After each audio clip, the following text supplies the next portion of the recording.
जब वो नज़रों से ओझल हो गया तो वो घूमी। दरवाजे पर ताला लगा था। शांति ने दुपट्टे के साथ बंधी चाबी निकाली। शंकर और शांति के पास घर के ताले की 2 चाबियां थीं। शांति ने ताला खोला। उसी वक्त एक आवाज़ ने शांति को चौंका दिया। वो तेजी से पीछे घूमी तो उसने देखा सामने शंकर हैरत से खड़ा उसे देख रहा था। तुम? और इस वक्त ये अल्फाज शंकर के मुंह से अचानक निकले। हाँ, शांति मुस्कुराते हुए बोली। तुम कब आई? शंकर ने पूछा। बस अभी अभी आई हूँ। तुम कहाँ गए थे? शांति ने जवाब देकर सवाल किया। मैं तुम्हारे बापू के घर से आ रहा हूँ। इतना कहकर शंकर आगे बढ़ा और दरवाज़ा खोलकर अंदर दाखिल हो गया। ताला शांति ने पहले ही खोल दिया था। शांति भी उसके पीछे ही अंदर दाखिल हो गई। उसने दरवाज़ा बंद करके कुंडी लगा दी। शंकर ने मेज़ पर पड़ी लालटेन रोशन की। शांति, तुम रात के इस पहर क्यों आई हो? और तुम जानती हो कि इतना खतरा है। क्या तुम अपनी सहेली के घर एक रात भी नहीं ठहर सकती थी? शंकर को गुस्सा आ गया था। मैंने सोचा तुम घर में अकेले होगे, शांति ने मुस्कुराते हुए कहा। कुछ नहीं होता मुझे। मैंने तुम्हें सख्ती से मना किया था कि तुम रात के वक्त घर मत आना, लेकिन तुम हो कि। गुस्से का भूत अभी तक शंकर के ऊपर सवार था। अच्छा भाई, माफ़ कर दो मुझे, आइंदा ऐसी गलती नहीं होगी, शांति प्यार से शंकर के गले में बाहों का हार डालते हुए बोली। कोई ज़रूरत नहीं है मुझसे बात करने की, शंकर बाहों का हार तोड़ते हुए बोला। वो अपने कमरे की तरफ बढ़ने लगा तो शांति तेज़ी से उसकी तरफ बढ़ी। अब माफ़ भी कर दो, शांति हाथ जोड़ते हुए बोली। देखो, अगर तुमने मुझे माफ़ नहीं किया तो मैं दोबारा वापस चली जाऊंगी। शांति की इस अदा पर शंकर अचानक मुस्कुरा दिया। अच्छा चलो, माफ़ किया, लेकिन आइंदा रात में तुम कहीं जाओगी और न वापस आओगी, वादा? शंकर ने शांति की तरफ हाथ बढ़ाते हुए कहा। वादा, शांति ने उससे हाथ मिलाते हुए कहा। फिर शंकर मुस्कुराकर बोला, मेरा इस दुनिया में सिवाय तुम्हारे कोई नहीं है। अगर तुम्हें कुछ हो गया तो मैं मर जाऊंगा। शंकर, शांति चिल्लाई। अगर अब तुमने कोई ऐसी वैसी बात की तो मैं तुमसे बात नहीं करूंगी। अच्छा ये बताओ, रास्ते में कोई परेशानी तो नहीं हुई? शंकर ने पूछा। परेशानी? शांति को भेड़िया याद आ गया। नहीं, परेशानी तो कोई पेश नहीं आई। शंकर ने हाँ में सर हिलाया। तुम बैठो, मैं तुम्हारे लिए अच्छी सी चाय बनाकर लाती हूँ, शांति ने कहा तो शंकर ने सिर्फ हाँ में सर हिला दिया और शांति किचन की तरफ बढ़ गई। रात के इस पहर छोटे से घर में वो अकेला बूढ़ा चारपाई पर लेटा था। वो बार बार बुरी तरह खांस रहा था। कोई उसे पानी पिलाने वाला मौजूद नहीं था। आखिरकार वो खांसते हुए उठा और चारपाई के पास पड़े अपने टूटे फूटे जूते पहने और खांसते हुए बाहर निकलकर आंगन में आया। दीवार के पास लकड़ी के स्टैंड पर पानी का घड़ा था। घड़े और ढक्कन पर एक मिट्टी का प्याला पड़ा हुआ था। बूढ़े ने कांपते हाथों से प्याला उठाया और घड़े से पानी निकालने लगा। अचानक बूढ़े की नज़र दीवार पर फैले हुए एक बड़े से साए पर पड़ी तो बूढ़े के हाथ से प्याला छूटकर ज़मीन पर जा गिरा। वो तेज़ी से पीछे घूमा तो सामने वही खूनख्वार भेड़िया खड़ा बूढ़े को घूर रहा था। बूढ़े का दिल तेज़ी से धड़कने लगा और उसका कांपता हुआ जिस्म और कांपने लगा। भेड़िया गुर्राया और उसने बूढ़े पर छलांग लगा दी और बूढ़े की आसमान फाड़ देने वाली चीख ने खामोश फिज़ा को लर्जा कर रख दिया।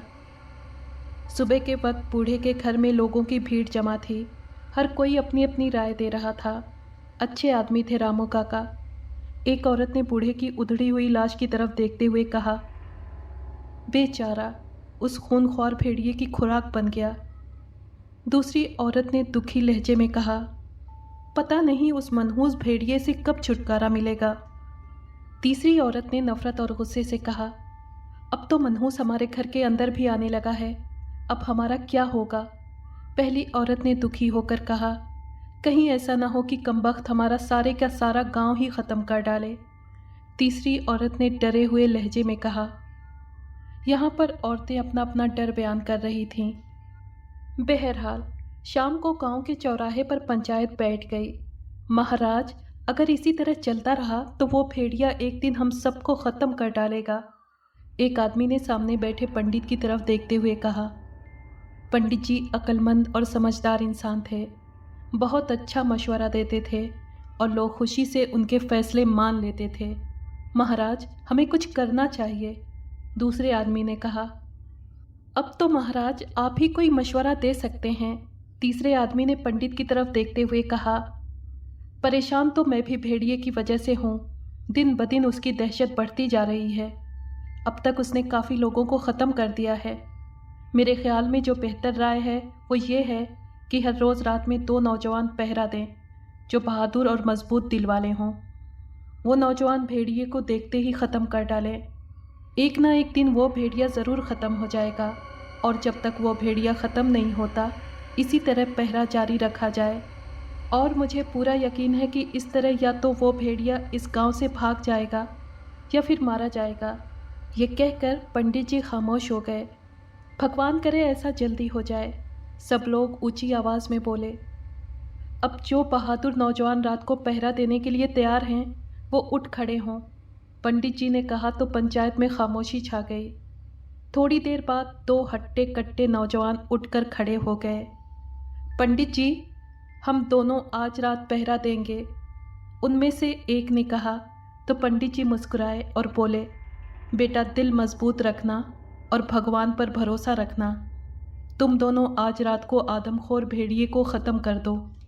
ज़रूर उस भेड़िए को आज उसके अंजाम तक पहुंचाएंगे जिसने लोगों का सुख चैन छीन लिया है। पहला दांत पीसते हुए बोला। शाबाश, पंडित जी खुश होते हुए बोले, लेकिन अक्लमंदी और होशियारी से हमला करना और इकट्ठे हमला करना। दोनों ने हाँ में सर हिलाया। उसके साथ ही सब लोग उठ खड़े हुए और अपने अपने घरों को चले गए। पहरा देने वाले नौजवानों में से एक का नाम गोपाल और दूसरे का नाम दिलीप था। दोनों इस वक्त एक जगह घास पर बैठे हुए थे। पासी पेड़ के साथ दोनों के घोड़े बंधे हुए थे। यार, ये भेड़िया मारा जाए तो हम और गांव वाले भी सुख का सांस ले सकें, गोपाल बोला। हाँ यार, अब ये कुछ ज़्यादा ही ख़तरनाक होता जा रहा है। अगर ये आज हम दोनों के हाथों मारा जाए तो कितना अच्छा होगा, दिलीप ने कहा।